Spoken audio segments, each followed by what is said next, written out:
উজ বিন আনক ছিল এমন একজন মানুষ যে প্রায় ৩৫০০ বছর জীবিত ছিল।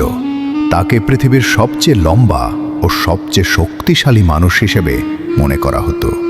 যখন সে সমুদ্রে নামত তখন পানি তার শুধু টাকনো পর্যন্ত পৌঁছাতো।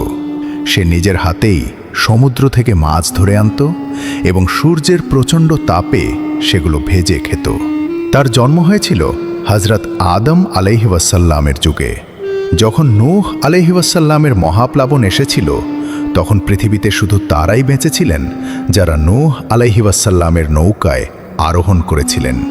কিন্তু তাদের পাশাপাশি উজ বিন আনুক নামের এই মানুষটিও সেই প্লাবন থেকে বেঁচে যায়।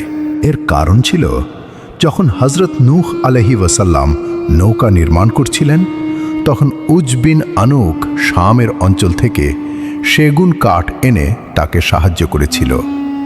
এই সাহায্যের কারণে আল্লাহ তাকে সেই প্লাবন থেকে রক্ষা করেছিলেন।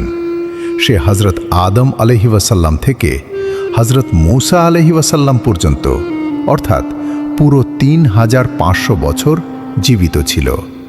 কিন্তু সময়ের সাথে সাথে তার জুলুম ও অহংকার বেড়েই যেতে থাকে। তখন আল্লাহর পক্ষ থেকে তাকে শাস্তি দেওয়ার আদেশ আসে। শেষ পর্যন্ত হযরত মূসা আলাইহি ওয়াসাল্লামের হাতেই তার মৃত্যু হয়। নিশ্চয়ই আল্লাহ সব কিছুর উপর সর্বশক্তিমান।